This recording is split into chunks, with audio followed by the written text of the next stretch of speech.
ಹೆಸರು ಸಿಂಚನ ಸೇವಿ ಅಂತೇಳಿ. ನಾನು 8ನೇ ತರಗತಿಯಲ್ಲಿ ಓದ್ತಿದ್ದೀನಿ. ನಾನಿವಾಗ ನಿಮ್ಗೆಲ್ಲ ಎಕ್ಸ್ಪ್ಲೈನ್ ಮಾಡಕ್ ಬಂದಿರೋ ವಿಷಯ ದೈಹಿಕ ಶಿಕ್ಷಣದ ಮಹತ್ವ.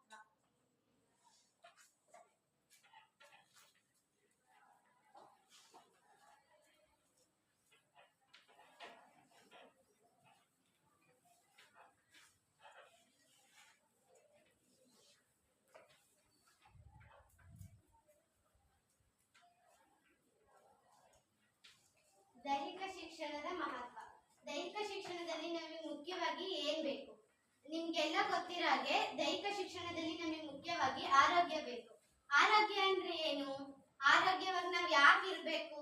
ನಾವ್ ಯಾವ್ದೇ ತರ ಆಟಗಳಲ್ಲಿ ಪಾರ್ಟಿಸಿಪೇಟ್ ಮಾಡ್ತಿದೀವಿ ಅಂದ್ರೆ ನಮಗೆ ಆರೋಗ್ಯನೇ ಬಹಳ ಮುಖ್ಯ. ನಾವ್ ಆರೋಗ್ಯವಾಗಿರ್ಬೇಕು ಅಂದ್ರೆ ನಾವ್ ಯಾವ ತರ ಸುರಕ್ಷಿತವಾಗಿರ್ಬೇಕು ಅಂದ್ರೆ ಡೈಲಿ ಸ್ನಾನ ಮಾಡೋದಾಗಿರ್ಬೋದು, 15 ದಿವಸಕ್ಕೊಮ್ಮೆ, ತಿಂಗಳಿಗೊಮ್ಮೆ ನೈಲ್ಸ್ ಕಟ್ ಮಾಡೋದಾಗಿರ್ಬೋದು, ಆ ತರ ನಾವು ಇರ್ಬೇಕು. ದೈಹಿಕ ಶಿಕ್ಷಣದ ಮಹತ್ವ ಎಂಬ ಪಾಠದಲ್ಲಿ ಆ ಪಾಠ ನಮಗೆ ಏನ್ ತಿಳಿಸ್ಕೊಡುತ್ತೆ ಅಂದ್ರೆ ಇದೆ ಶಿಕ್ಷಣದ ಬಗ್ಗೆ ಮತ್ತೆ ಅದ್ರ ಏನೇನ್ ಲಾಭಗಳಾಗುತ್ತೆ ಆ ತರ ತಿಳಿಸ್ಕೊಡುತ್ತೆ. ಅದ್ರಲ್ಲಿ ಮೊದಲನೇದು ದೈಹಿಕ ಶಿಕ್ಷಣದ ದೈಹಿಕ ದ್ರಾಢ್ಯತೆಯನ್ನು ಹೆಚ್ಚಿಸುತ್ತದೆ. ದೈಹಿಕ ದ್ರಾಢ್ಯತೆ ಹೇಗೆ ಹೆಚ್ಚಾಗುತ್ತೆ ಅಂತಂದ್ರೆ ಅದರಲ್ಲಿ ಮೊದಲನೇ ಪಾಯಿಂಟ್ ಕಷ್ಟ ಸಹಿಷ್ಣುತೆ. ಕಷ್ಟ ಸಹಿಷ್ಣುತೆ ಅಂತಂದ್ರೆ ನಾವ್ ಯಾವುದೇ ಒಂದು ಆಟಗಳಲ್ಲಿ ಪಾರ್ಟಿಸಿಪೇಟ್ ಮಾಡ್ತಿದೀವಿ ಅಂದ್ರೆ ಅಲ್ಲಿ ನಮ್ಗೆ ಸಣ್ಣ ಪುಟ್ಟ ಗಾಯಗಳಾಗುತ್ತೆ, ಅದನ್ನು ನಾವು ಸಹಿಸ್ಕೊಳಕ್ ಆಗಲ್ಲ. ಅಂದ್ರೆ ದೈಹಿಕ ಶಿಕ್ಷಣದಲ್ಲಿ ಹೆಚ್ಚು ಇನ್ವಾಲ್ವ್ ಆಗ್ತಾ ಹೋದ್ರೆ ಕಷ್ಟ ಸಹಿಷ್ಣುತೆನೂ ಹೆಚ್ಚಾಗುತ್ತೆ ಅಂತ ಹೇಳುತ್ತೆ. ಎರಡನೇ ಪಾಯಿಂಟ್ ಸ್ನಾಯು ಬಲ. ನಾವು ಕಷ್ಟ ಸಹಿಸ್ಕೋಬೇಕು ಅಂತಂದ್ರೆ ಸ್ನಾಯು ಬಲ ಬೇಕು ನಮಗೆ. ಸ್ನಾಯು ಅಂದ್ರೆ ಏನು? ಸ್ನಾಯುಗಳು ನಮಗೆ ಗಟ್ಟಿಯಾಗಿದ್ರೆ ಕಷ್ಟಗಳನ್ನ ನಾವು ಚೆನ್ನಾಗಿ ಸಹಿಸ್ಕೊಳಕ್ ಸಾಧ್ಯ. ಎರಡನೇ ಪಾಯಿಂಟ್ ದೀರ್ಘಕಾಲಿಕ ಆರೋಗ್ಯ ಲಾಭಗಳು. ಅದರಲ್ಲಿ ಶರೀರದಲ್ಲಿ ಸಮ ಪ್ರಮಾಣದ ಬೊಜ್ಜನ್ನು ಕಾಯ್ದುಕೊಳ್ಳುವುದರೊಂದಿಗೆ ಸ್ಥೂಲಕಾಯವನ್ನು ಹೊಂದದಂತೆ ನೋಡಿಕೊಳ್ಳುವುದು. ಅಂದ್ರೆ ಶರೀರದಲ್ಲಿ ಸಮ ಪ್ರಮಾಣದ ಬೊಜ್ಜನ್ನು ಕಾಯ್ದುಕೊಳ್ಳುತ್ತದೆ. ನಾವು ಯಾವುದೇ ಒಂದು ಆಟದಲ್ಲಿ ಪಾರ್ಟಿಸಿಪೇಟ್ ಮಾಡ್ತಿದೀವಿ ಅಂದ್ರೆ ಯಾವುದೇ ತರ ಕಾಯಿಲೆಗಳು ಬೇಗ ನಮಗೆ ಅಡಿಟ್ ಆಗಲ್ಲ ಅನ್ನೋದನ್ನ ಇದು ದೀರ್ಘಕಾಲಿಕ ಆರೋಗ್ಯ ಹೇಳ್ಕೊಡುತ್ತೆ.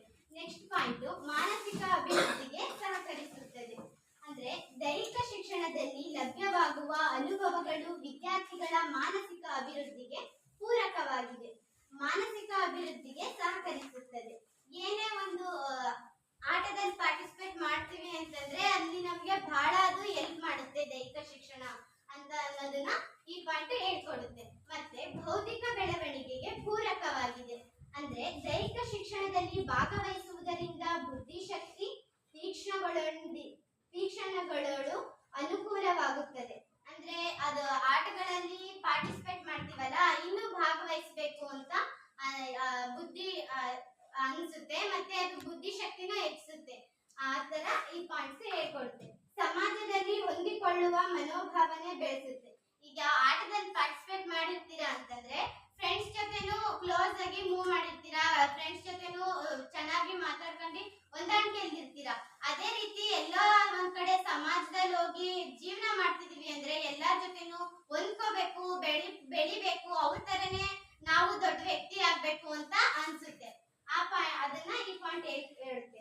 ಆರೋಗ್ಯಕರ ಕ್ರಿಯಾಶೀಲ ಮತ್ತು ಶಿಸ್ತುಬದ್ಧ ಜೀವನ ಶೈಲಿ ಮಾರ್ಗದರ್ಶನ. ಅಂದ್ರೆ ಅದರಲ್ಲಿ ಸೇರೋದ್ರಿಂದ ಗುರು ಹಿರಿಯರಿಗೆ ಶಿಸ್ತು, ಅವ್ರಿಗೆ ಗೌರವ ಕೊಡೋದಾಗಿರ್ಬೋದು, ಶಾಲೆಯಲ್ಲಿ ಶಿಸ್ತಿನಿಂದ ಇರೋದಾಗಿರ್ಬೋದು ಹೆಚ್ಚಾಗ್ತಾ ಹೋಗುತ್ತೆ. ನೆಕ್ಸ್ಟ್ ಪಾಯಿಂಟ್ ಕ್ರೀಡಾ ಮನೋಭಾವನೆಯನ್ನು ಕಲ್ಪಿಸುತ್ತದೆ. ಅಂದ್ರೆ ಇದು ಯಾವುದೇ ಆಟದಲ್ಲಿ ಪಾರ್ಟಿಸಿಪೇಟ್ ಮಾಡಿದೀವಿ ಅಂದ್ರೆ ಸೋಲು ಗೆಲುವು ಇದ್ದಿದ್ದೆ, ಅದನ್ನೆಲ್ಲ ಸರಿ ಸಮಾನವಾಗಿ ತಿಳ್ಕೋಬೇಕು ಅನ್ನೋದನ್ನ ದೈಹಿಕ ಶಿಕ್ಷಣದ ಮಹತ್ವ ಪಾಠದಲ್ಲಿ ಹೇಳ್ಕೊಡುತ್ತೆ. ಆಮೇಲೆ ಅನಾವಶ್ಯಕ ಮಾನಸಿಕ ಒತ್ತಡಗಳನ್ನು ದೂರವಿಡಲು ಸಹಕರಿಸುತ್ತದೆ. ಅಂದ್ರೆ ಈಗ ಯಾವುದೇ ವಿದ್ಯಾರ್ಥಿನೂ ಆಟಕ್ಕೆ ಸೇರಲ್ಲ ಅಂತಲ್ಲ, ಸೇರಿರ್ತಾರೆ, ಬಟ್ ಒಂದೊಂದು ವಿದ್ಯಾರ್ಥಿ ಸೇರಿರಲ್ಲ. ಆದ್ರೆ ಅವರು ಓದೋದ್ರ ಕಡೆನೆ ಬಹಳ ಇಂಟ್ರೆಸ್ಟ್ ತೋರಿಸ್ತಿರ್ತಾರೆ, ಅವ್ರು ಏನಾಗಿರ್ತಾರೆ ಅದ್ರಲ್ಲೇ ಇನ್ವಾಲ್ವ್ ಆಗಿರ್ತಾರೆ. ಅದು ಒಂದಲ್ಲ ಒಂದ್ ಸಂದರ್ಭದಲ್ಲಿ ಅವ್ರು ಓದೋದು ಒಂದ್ ಸ್ವಲ್ಪ ಕಡಿಮೆ ಮಾಡಿದ್ರು ಅಂದ್ರೆ ಹೈಯೆಸ್ಟ್ ಸ್ಕೋರ್ ಆಗಕ್ ಸಾಧ್ಯ ಇಲ್ಲ. ಹೈಯೆಸ್ಟ್ ಸ್ಕೋರ್ ಆಗಿಲ್ಲ ಅಂತ ಎಷ್ಟೋ ವಿದ್ಯಾರ್ಥಿಗಳನ್ನ ನೋಡಿದೀವಿ, SSLC ಫೇಲ್ ಆಗ್ತಾರೆ, ಹೈಯೆಸ್ಟ್ ಸ್ಕೋರ್ ಆಗಲ್ಲ. ಹಂಗಂದಿದ ತಕ್ಷಣ ಅವರು ಫಸ್ಟ್ ನಿರ್ಧಾರ ತಗೊಳ್ಳೋದೇ ಸೂಸೈಡ್. ಆ ತರ ಆಗಲ್ಲ. ನಾವು ದೈಹಿಕ ಶಿಕ್ಷಣದಲ್ಲಿ ನಾವೇನಾದ್ರೂ ಆಟಗಳಿಗೆ ತೊಡಕು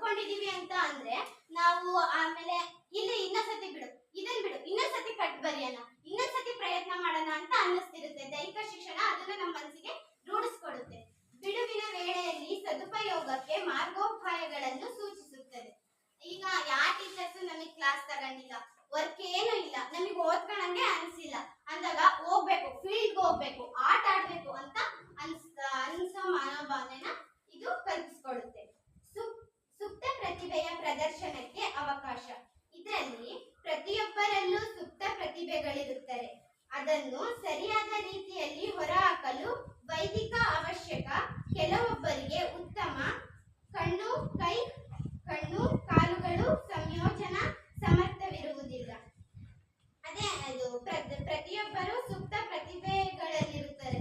ಅಂದ್ರೆ ಅವರಿಗೂ ಬಹಳ ಪ್ರತಿಭೆಗಳು ಇರುತ್ತೆ, ಇಂಟ್ರೆಸ್ಟ್ ಇರುತ್ತೆ, ಆದ್ರೆ ಅವರು ಅಂಗವಿಕಲರು. ಆ ತರ ಸುಪ್ತ ಪ್ರತಿಭೆಯ ಪ್ರದರ್ಶನಕ್ಕೆ ಅವಕಾಶ.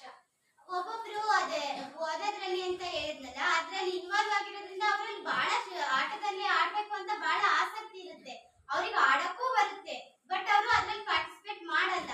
ಇನ್ನೊಬ್ರು ಅವ್ರಿಗೆ ಏನಾದ್ರು ಪುಷ್ ಮಾಡಿದ್ರೆ ಅವಾಗ ಅವರು ಚೆನ್ನಾಗಿ ಆಡೋದ್ರ ಮೂಲಕ, ಅದನ್ನೇ ವೃತ್ತಿ ಮಾಡ್ಕೊಳ್ಳೋದ್ರ ಮೂಲಕ, ಅದರಿಂದನೇ ಬೆಳೆಯೋದ್ರ ಮೂಲಕ ಅವರು ಮುಂದುವರಿತಾರೆ ಅಂತ ಹೇಳಕ್ ಇಷ್ಟಪಡ್ತೀನಿ. ಈ ಎಲ್ಲಾ ಲಾಭಗಳನ್ನು ಗಮನಿಸಿದಾಗ ಪ್ರತಿಯೊಬ್ಬ ವಿದ್ಯಾರ್ಥಿಯು ಕ್ರಮಬದ್ಧ ದೈಹಿಕ ಶಿಕ್ಷಣದಲ್ಲಿ ತೊಡಗಬೇಕು ಹಾಗೂ ಅದರಲ್ಲಿನ ಅನುಭವಗಳನ್ನು ಸವಿಯಬೇಕು ಎಂದು ಸ್ಪಷ್ಟವಾಗುತ್ತದೆ.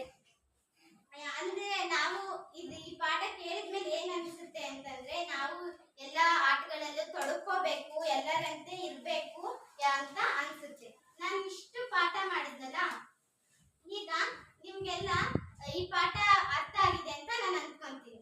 ಇದ್ರ ಮೇಲೆ ಕ್ವಶನ್ ಕೇಳ್ತಾ ಮತ್ತೆ ಜನರಲ್ ಆಗಿ ಕ್ವಶನ್ ಕೇಳ್ತೀನಿ ನಾನು. ನೀವು ಇದರಲ್ಲಿ 4 ತಂಡಗಳನ್ನಾಗಿ ವಿಭಜನೆ ಮಾಡ್ತೀವಿ. ಅವ್ರು ಯಾರು ಫಸ್ಟ್ ನಾನು ಹೇಗ ಕ್ವಶನ್ ಕೇಳಿದರು ಯಾರು ಆನ್ಸರ್ ಮಾಡ್ತಾರೋ ಅವರಿಗೆ 10 ಮಾರ್ಕ್ಸ್. ಅವ್ರು ಆನ್ಸರ್ ಮಾಡಿಲ್ಲ, ನೆಕ್ಸ್ಟ್ ಟೀಮಿಗೆ ಅದು ಪಾಸ್ ಆಯ್ತು ಅಂತಂದ್ರೆ ನೆಕ್ಸ್ಟ್ ಟೀಮಿಗೆ 10 ಮಾರ್ಕ್ಸ್ ಕೊಡಲ್ಲ, 5 ಮಾರ್ಕ್ಸ್ ಕೊಡ್ತೀನಿ. ಇದು ಆನ್ಸರ್ ಹೇಳಿಲ್ಲ ಟೀಮಿಗೆ 0 ಕೊಡ್ತೀನಿ.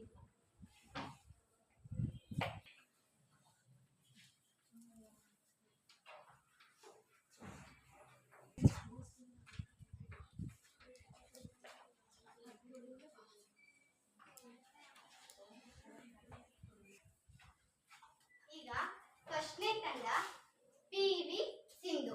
ಅವರಿಗೆ ಮೊದಲನೇ ಕ್ವಶನ್, ದೈಹಿಕ ಶಿಕ್ಷಣ ಅಂದ್ರೆ ಏನು?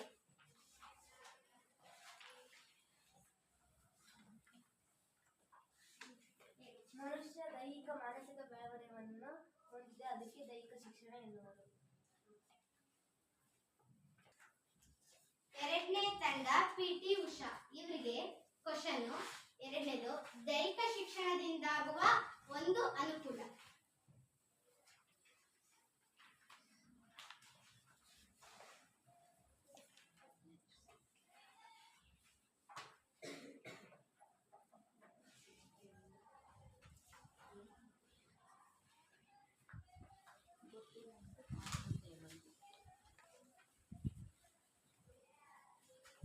ಮಾನಸಿಕ ಅಭಿವೃದ್ಧಿಗೊಳ್ಳಲು ಸಹಾಯವಾಗುತ್ತದೆ. ಸರಿಯಾದ ಉತ್ತರ. ಇವರಿಗೆ 10 ಅಂಕ ಸಿಗ್ತಾ ಇದೆ PT ಉಷಾ. ಮೂರನೇ ಕ್ವಶನ್ ಪವನ್ ಶರಾವತ್ ತಂಡಕ್ಕೆ, ದೈಹಿಕ ಶಿಕ್ಷಣದ ಯಾವುದಾದರೂ ಒಂದು ಗುರಿ.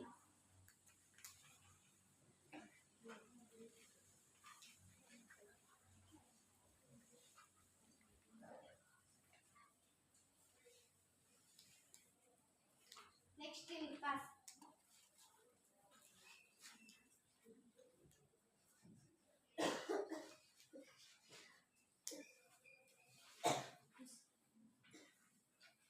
ದೊಡ್ಡ ಕ್ರಿಕೆಟ್ ಪ್ಲೇಯರ್ ಆಗಬೇಕು.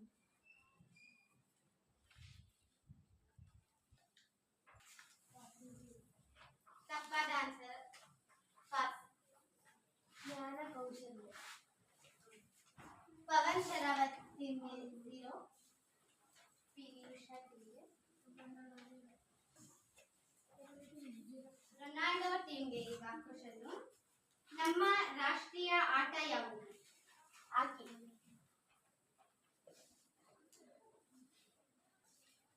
ಸರಿಯಾದ ಉತ್ತರ ಸಿಡೌನ್. ಈಗ PV ಸಿಂಧು ಟೀಮ್ಗೆ, ಕ್ರೀಡಾ ಮನೋಭಾವನೆ ಎಂದರೇನು?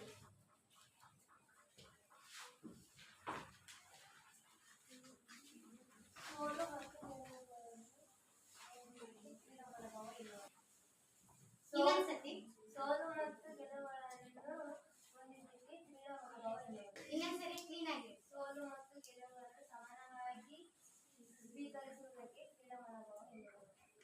ಸರಿಯಾದ ಉತ್ತರ.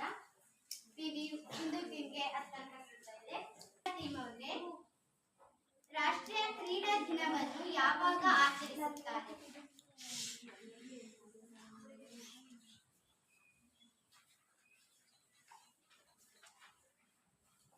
ಬೇಗ ಆನ್ಸರ್ ಹೇಳಿ.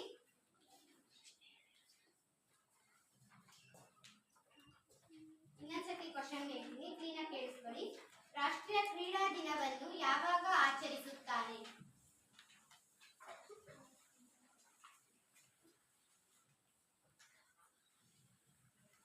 ಮುಂದಿನ ಟೀಮ್ಗೆ ಪಾಸ್.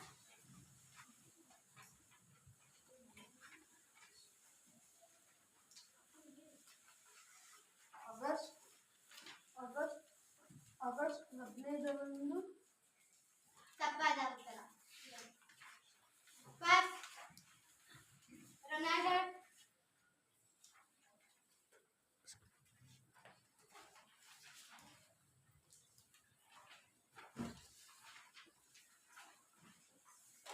ಟೈಮ್ ಓಡ್ತಾ ಇದೆ, ಬೇಗ.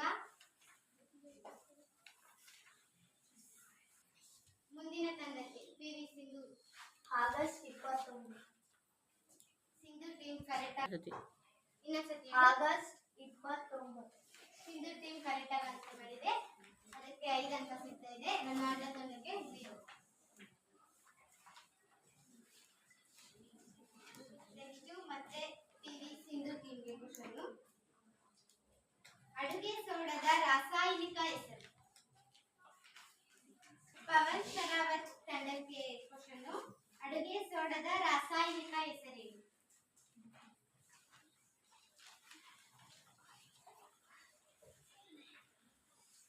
ಬೇಗ ಹೇಳಿ, ಟೈಮ್ ನೋಡ್ತಾ ಇದೆ.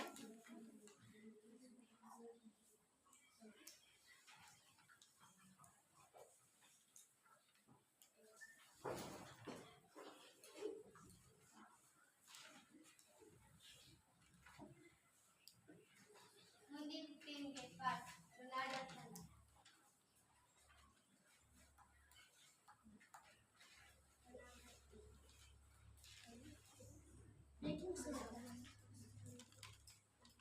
ತಪ್ಪಾದ ಉತ್ತರ. ಪಿವಿ ಸಿಂಧು ಟೀಮ್. ಕಾರ್ಬೋಹೈಡ್ರೇಟ್. ಸರಿಯಾದ ಉತ್ತರ. Carbohydrate. Sodium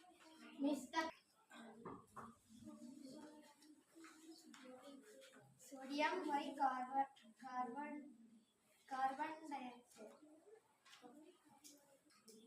sodium bicarbonate. Pawan Sehrawat ತಂಡ ಉತ್ತರ ಕೊಟ್ಟಿಲ್ಲ. ಪಿಟಿ ಉಷಾ ಟೀಮ್ಗೆ. ಈಗ ರೊನಾಲ್ಡೋ ತಂಡಕ್ಕೆ ಕ್ವಶನ್. ಜೀವನದಲ್ಲಿ ಶಿಸ್ತಿನಿಂದ ಇರಲು ಯಾವುದಾದರೂ ಅಭ್ಯಾಸವಿರಬೇಕು. ಅದು ಯಾವ ಅಭ್ಯಾಸ?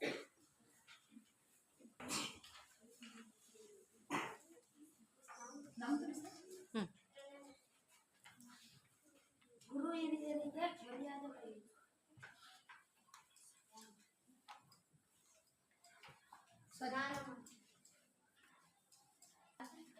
ಪಿವಿ ಸಿಂಧು ಟೀಮ್ಗೆ pass. PV Sindhu team pass. ದೈಹಿಕ ಶಿಕ್ಷಣದ ಅಭ್ಯಾಸವಿರಬೇಕು. ರೊನಾಲ್ಡೋ ತಂಡ ಆನ್ಸರ್ ಕೊಟ್ಟಿಲ್ಲ. ಪಿವಿ ಸಿಂಧು ಟೀಮ್. ಈಗ ಮತ್ತೆ ಪಿವಿ ಸಿಂಧು ಟೀಮ್ಗೆ ಕ್ವಶನ್. ನಮ್ಮ ರಾಷ್ಟ್ರಗೀತೆಯನ್ನು ಬರೆದವರು ಯಾರು? ರವೀಂದ್ರನಾಥ್ ಟ್ಯಾಗೋರ್. ಸರಿಯಾದ ಉತ್ತರ.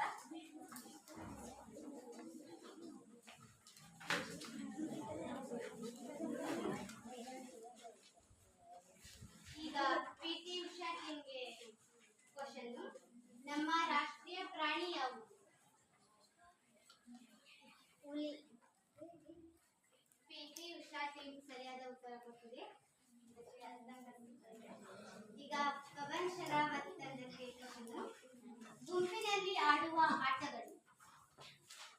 ಥ್ರೋಬಾಲ್, ಕಬಡ್ಡಿ, ವಾಲಿಬಾಲ್, ಸರಿಯಾದ ಉತ್ತರ. ಈಗ ರೊನಾಲ್ಡೋ ತಂಡಕ್ಕೆ ವೈಯಕ್ತಿಕವಾಗಿ ಆಡುವ ಆಟಗಳು. ಆಡುವ ಆಟಗಳು. ಇನ್ನೊಂದ್ಸತಿ ಹೇಳು. ಸರಿಯಾದ ಉತ್ತರ ಸಿಗಲ್ಲ. ಈಗ ಟೀಮ್ಗೆ ವಾಲಿಬಾಲ್ ಆಟದಲ್ಲಿ ಎಷ್ಟು ಜನ ಆಟಗಾರರಿದ್ದಾರೆ?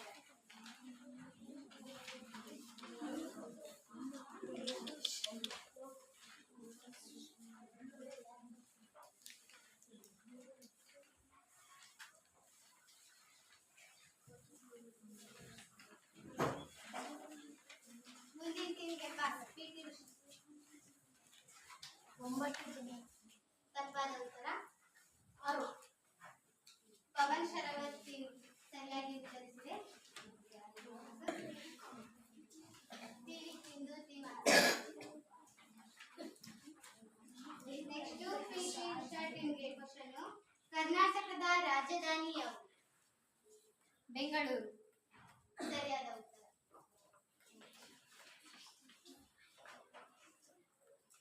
ಈಗ ಪವನ್ ಶರಾವತ್ ತಂಡಕ್ಕೆ ಕ್ವಶನ್. ನಮ್ಮ ರಾಷ್ಟ್ರಧ್ವಜದ ಬಣ್ಣಗಳಾವು? ಕೇಸರಿ, ಬಿಳಿ, ಹಸಿರು. ಸರಿಯಾದ ರೊನಾಲ್ಡೋ ತಂಡ. ಅಶೋಕ ಚಕ್ರದ ಗೆರೆಗಳು ಏನನ್ನು ಸೂಚಿಸುತ್ತವೆ?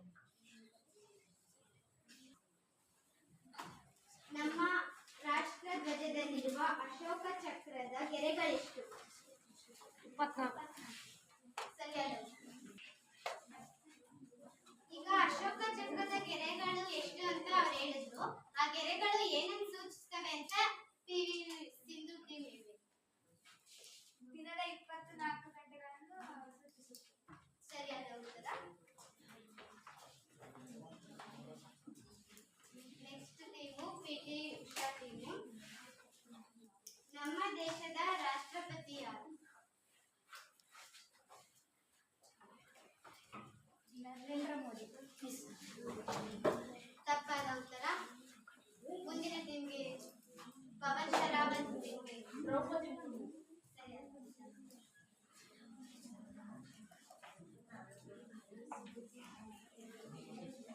ಈಗ ಮತ್ತೆ ಪವನ್ ಶರಾವತ್ ಟೀಮ್ಗೆ ಕ್ವಶನ್. ನಮ್ಮ ದೇಶದ ಪ್ರಧಾನಿ ಮಂತ್ರಿ ಯಾರು? ನರೇಂದ್ರ ಮೋದಿ. ಸರಿಯಾದ ಉತ್ತರ. ಈಗ ರೊನಾಲ್ಡೋ ತಂಡಕ್ಕೆ ಪ್ರಶ್ನೆ. ಹಾಕಿ ಆಟದಲ್ಲಿ ಎಷ್ಟು ಜನ ಆಟಗಾರರಿರುತ್ತಾರೆ?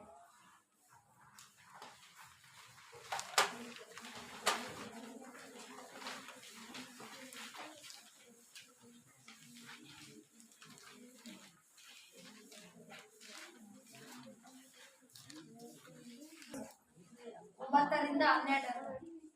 ತಪ್ಪಾದ ಉತ್ತರ. ಸಿಂಧು ಟೀಮ್ಗೆ. ಹಾಕಿ ಆಟದಲ್ಲಿ 11 ಜನ ಆಟಗಾರರಿರುತ್ತಾರೆ. ಸರಿಯಾದ ಉತ್ತರ. ರೊನಾಲ್ಡೋ ತಂಡ.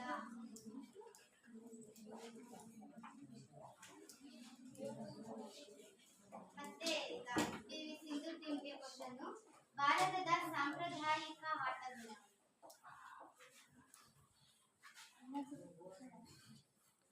ಭಾರತದ ಸಾಂಪ್ರದಾಯಿಕ ಆಟಗಳಾವು?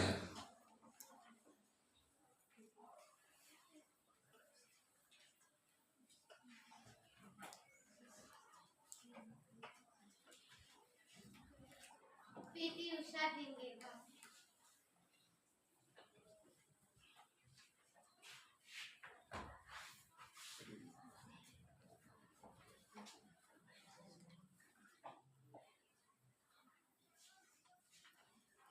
ಹಾಕಿ.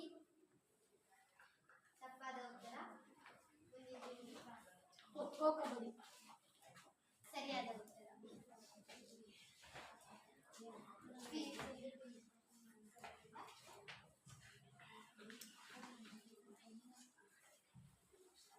ಮುಂದಿನ ಕ್ವಶನ್. PT ಉಷಾ ಟೀಮ್ಗೆ. ಕ್ರೀಡೆಯಲ್ಲಿ ಭಾಗವಹಿಸಲು ಯಾವುದಾದರೂ ಗುಣಲಕ್ಷಣಗಳು ಇರಬೇಕು. ಅವು ಯಾವುವು?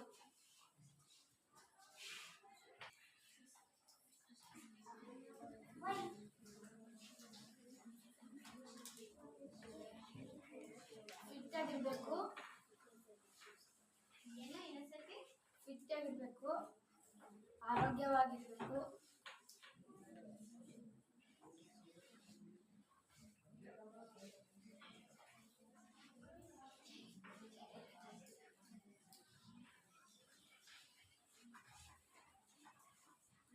ತಪ್ಪಾದ ಉತ್ತರ. ಅಷ್ಟಸ್ಥೈಷ್ಠತೆ, ಸ್ನಾಯು ಬಲ, ಮೈ ಮಣಿಕ. ಸರಿಯಾದ ಪಾಸ್ ಆಗಿದೆ. ಆನ್ಸರ್ ಅಷ್ಟಸ್ಥೈಷ್ಠತೆ, ಸ್ನಾಯು ಬಲ, ಮೈ ಮಣಿಕ. ಪವನ್ ಶರಾವತಿ ಮಾಡಿಕೊಂಡಿದೆ.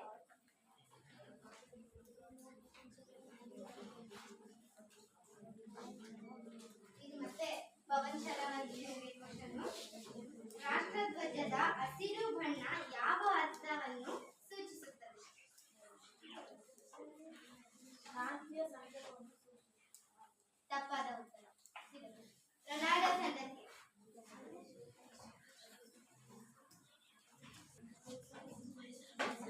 ಅವರು ಕೇಳಕ್ಕೆ ಇನ್ನೊಂದ್ಸತಿ ಕ್ವಶನ್ ಕೇಳು ಅಂತ ಹೇಳಿದ್ರು. ರಾಷ್ಟ್ರಧ್ವಜದ ಹಸಿರು ಬಣ್ಣ ಯಾವ ಅರ್ಥವನ್ನು ಸೂಚಿಸುತ್ತದೆ? ಹಸಿರು ಬಣ್ಣವನ್ನು ಪರಿಸರವನ್ನು ಸೂಚಿಸುತ್ತದೆ. ಸರಿಯಾದ ಉತ್ತರ.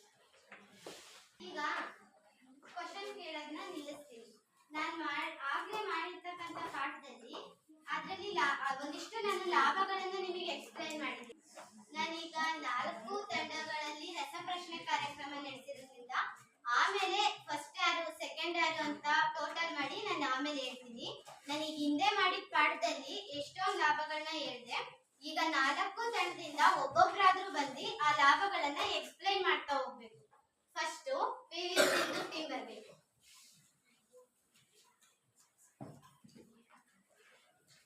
ದೈಹಿಕ ದಾಢ್ಯವನ್ನು ಹೆಚ್ಚಿಸುತ್ತದೆ. ನನ್ನ ಹೆಸರು ಅನು. ನಾನು ದೈಹಿಕ ದಾಢ್ಯತೆಯ ಬಗ್ಗೆ ಮಾತ್ರ ಹೇಳುತ್ತೇನೆ. ಕಷ್ಟ ಸಹಿಷ್ಣುತೆ ಸ್ನಾಯುಗಳ ಮೈಮಣಿತ ಹಾಗೂ ಮೊದಲಾದ ಅಂಶಗಳನ್ನು ಬೆಳವಣಿಗೆಗೆ ಸಹಾಯ ಮಾಡುತ್ತದೆ. ಹಾಗಾಗಿ ದೈಹಿಕ ದಾಢ್ಯತೆಯನ್ನು ಹೆಚ್ಚಿಸುತ್ತದೆ. ಹಾಗೂ ಕೆಲವೊಬ್ಬರು ಧ್ಯಾನ, ಯೋಗಾಸನ ಹಾಗೂ ಧ್ಯಾನವನ್ನು ಮಾಡಲಾಗುತ್ತದೆ. ಸಿಟಿಗಳಲ್ಲಿ ಜಿಮ್ಗಳಿಗೆ ಹೋಗಲಾಗುತ್ತದೆ. ಅದಕ್ಕಾಗಿ ದೈಹಿಕ ದಾಢ್ಯವನ್ನು ಹೆಚ್ಚಿಸಲಾಗುತ್ತದೆ. Thank you. ಈಗ PT ಉಷಾ ಟೀಮು 2ನೇ ಲಾಭದ ಗುಣಲಕ್ಷಣಗಳನ್ನು ಹೇಳಿದೆ.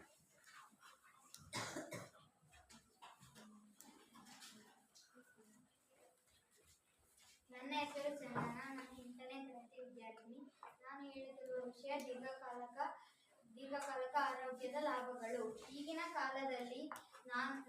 ಕಾಲದಲ್ಲಿ ನನಗೆ ಅಷ್ಟು ಆಯಸ್ಸಿರಬೇಕು, ಇಷ್ಟು ಆಯಸ್ಸಿರಬೇಕು, ಅಷ್ಟು ವರ್ಷ ಬದುಕಬೇಕು, ಇಷ್ಟು ವರ್ಷ ಬದುಕಬೇಕು ಅನ್ನೋ ಆಸೆಗಳಿರ್ತವೆ. ಅವದಕ್ಕೆಲ್ಲ ಏನು ಮಾಡಬೇಕು? ಯೋಗ ಮಾಡಬೇಕು, ದಿನನಿತ್ಯ ಚಟುವಟಿಕೆಗಳನ್ನು ಮಾಡಬೇಕು, ಧ್ಯಾನ ಮಾಡಬೇಕು, ಇಂತಾದ ಚಟುವಟಿಕೆಗಳನ್ನು ಮಾಡಬೇಕು. ಇದರಿಂದ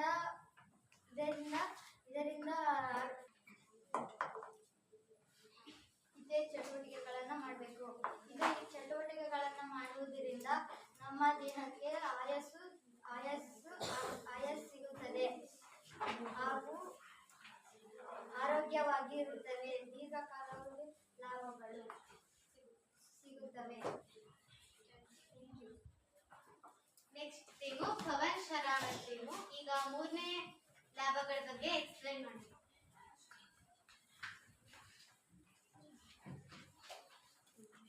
ನನ್ನ ಹೆಸರು ಇವಾಗ ನಾನು 8ನೇ ತರಗತಿ ಓದುತ್ತಿದ್ದೇನೆ. ಮಾನಸಿಕ ಅಭಿವೃದ್ಧಿ ಸಹಕಾರಿಯಾಗಿರುತ್ತದೆ. ಮಾನಸಿಕ ಅಭಿವೃದ್ಧಿಯು ಯಾವುದೇ ವ್ಯಕ್ತಿಯ ತಲೆಯೊಳಗಾಗಿರುವ ಚಿಂತೆಯನ್ನು ತೆಗೆದುಹಾಕಲು ಎಂಬುದನ್ನು ಮಾನಸಿಕ ಅಭಿವೃದ್ಧಿಯು ತಿಳಿಸಿಕೊಡುತ್ತದೆ.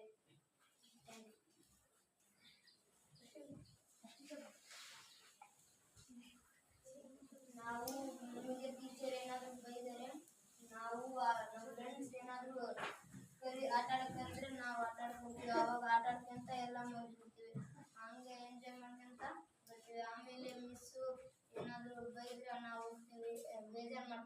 ಏನು?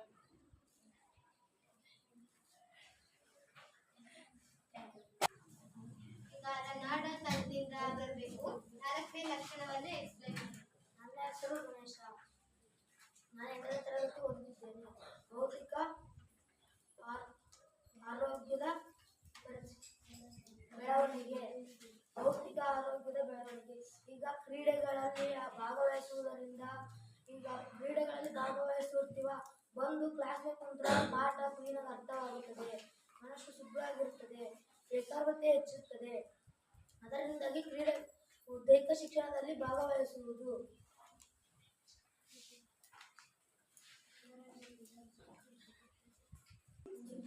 ನಾವು ದೈಹಿಕ ಶಿಕ್ಷಣದಲ್ಲಿ ಭಾಗವಹಿಸುವುದರಿಂದ ಗಣಿತ, ಇಂಗ್ಲಿಷ್, ಹಿಂದಿ, ಕನ್ನಡ ಇಂಥ ಸಬ್ಜೆಕ್ಟ್ಗಳಲ್ಲಿ ಎಲ್ಲ ಪಾಠ ಅರ್ಥವಾಗುತ್ತದೆ. ಇಂಟ್ರೆಸ್ಟ್ ಬೆಳೆಯುತ್ತದೆ. ಏಕಾಗ್ರತೆ ಬೆಳೆಯುತ್ತದೆ. ಬುದ್ಧಿ ಕ್ಲೀನಾಗ ಪಾಠ ಹೇಳಿದಷ್ಟು ಕರೆಕ್ಟಾಗ ಅರ್ಥವಾಗುತ್ತದೆ. Thank you. ನಾನು ಈಗಲೇ ಈ ಟೀಮ್ಗಳದ್ದು ಟೋಟಲ್ ಮಾಡಿ ನೀವು ಯಾವ್ಯಾವ ಸ್ಥಾನದಲ್ಲಿ ಇದ್ದೀರಾ ಅಂತ ಹೇಳಕ್ ಹೋಗಲ್ಲ. ನಾನೀಗ ಪಾಠ ಮಾಡಿದ್ದೀನಿ, ಅದ್ರ ಪ್ರಕಾರ ಕ್ವಿಜ್ ಕೂಡ ಮಾಡಿದ್ದೀನಿ. ನಿಮಗೆ ಇದ್ರ ಬಗ್ಗೆ ಏನ್ ಅನಿಸಿಕೆ, ಏನ್ ಅನ್ನಿಸ್ತು, ಯಾವ ತರ ಚೆನ್ನಾಗಿರ್ಬೇಕಿತ್ತು ಅನ್ನಿಸ್ತು ಅನ್ನೋದ್ರ ಬಗ್ಗೆ ಹೇಳ್ಬೇಕು. ಯಾರಾದ್ರೂ ಒಂದ್ ತಂಡದಿಂದ ಬಂದು ಹೇಳಿ, ಎಲ್ಲಾ ತಂಡದಲ್ಲೂ ಒಬ್ಬೊಬ್ರು ಬಂದು ಹೇಳ್ಬೇಕು. ಇದನ್ನು ನಮಗೆ ದೈಹಿಕ ಶಿಕ್ಷಣದ್ದು ಮುಂದೆ ಏನ್ ಮಾಡಬೇಕು, ಓದಿದ್ದೆಲ್ಲವ ಮುಂದೆ ಹೆಚ್ಚಾಗುತ್ತದೆ. ಅದು ಆಟ ಆಡೋದ್ರಿಂದ ಯೋಗಾಸನದ ಬಗ್ಗೆ ತಿಳ್ಕೊಂಡ್ವಿ. ಆಮೇಲೆ ಅವ್ರು ಕ್ವಶನ್ ಕೇಳಿದ್ರು, ನಾವು ಆನ್ಸರ್ ಮಾಡಿದ್ವಿ. ಹಾಗಾಗಿ ನಮಗೆ ಅವ್ರು ಹೇಳಿದ್ದೆಲ್ಲ ಅರ್ಥ ಆಯಿತು. ಬುದ್ಧಿಶಕ್ತಿ ಬೆಳೆಯುತ್ತದೆ. ಜನರಲ್ ನಾಲೆಡ್ಜ್ ಎಲ್ಲ ಕೇಳಿದ್ರು. ಅದ್ರ ಬಗ್ಗೆ ಜನರಲ್ ನಾಲೆಡ್ಜ್ ಬಗ್ಗೆ ಕೇಳುವುದರಿಂದ ನಮಗೆ ಇನ್ನೂ ಹೆಚ್ಚೆಚ್ಚು ಅರ್ಥ ಆಗ್ತಾ ಹೋಗುತ್ತೆ. ಯಾರಾದ್ರೂ ನಮಗೆ ಸ್ಟೇಜ್ ಮೇಲೆ ಮಾತಾಡಕ್ಕೆ ಅವಕಾಶ ಸಿಕ್ತು. ಸ್ಪೋರ್ಟ್ಸಿಗೆ ಸೇರಿದೆ ಏನೇನು ಆಗಬೇಕು ಅನ್ನೋದ್ರ ಬಗ್ಗೆ ತಿಳಿತು. ಈಗ ಬರೀ ಪಾಠ ಕೇಳಿ ಬೋರ್ ಆಗಿತ್ತು. ಬರೀ ಸ್ಪೋರ್ಟ್ಸ್ನಿಂದನೇ ಒಂದು ಸ್ವಲ್ಪ ಖುಷಿ ಸಿಕ್ತು.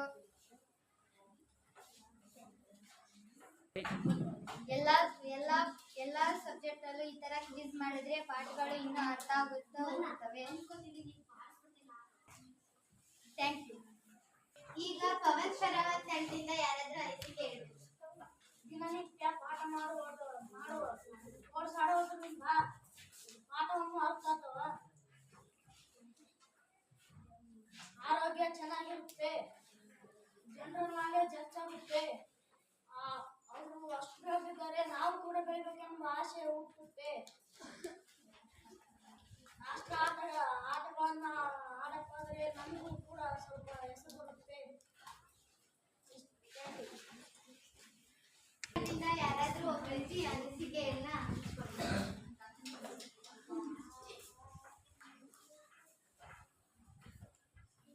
ಬೇಗ.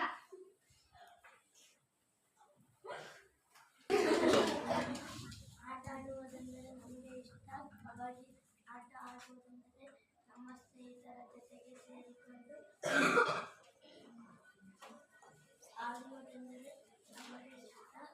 ಮತ್ತೆ ಅದರಿಂದ ಬುದ್ಧಿ ಜ್ಞಾನ ಇರ್ತದೆ.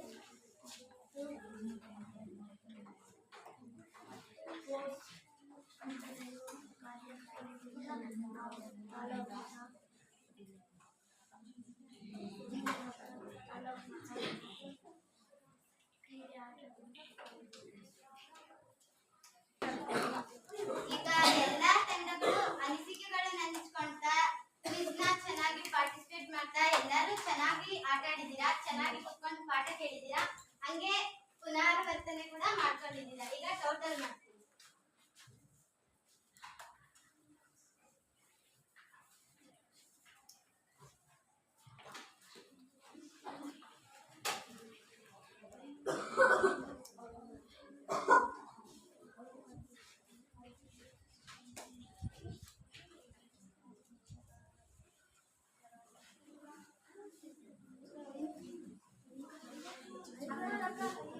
ಅಕ್ಕ 50.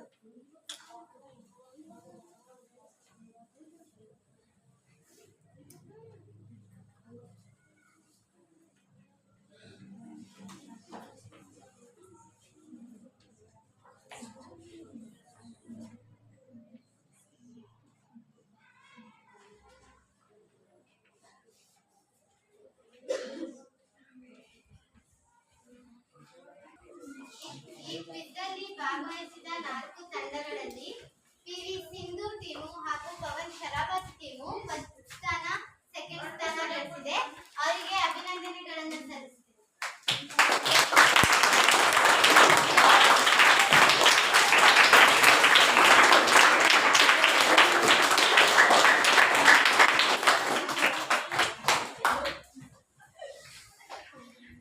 ನನಗೆ ಇಷ್ಟು ಪಾಠ ಮಾಡಲು ಅವಕಾಶ ಕೊಟ್ಟ ಮತ್ತೆ ಕ್ವಿಜ್ ನಡೆಸ್ಕೊಳ್ಳಲು ಅವಕಾಶ ಕೊಟ್ಟ ನಿಮ್ಮೆಲ್ಲರಿಗೂ ಧನ್ಯವಾದಗಳನ್ನು ಹೇಳಲು ಬಯಸುತ್ತೇನೆ.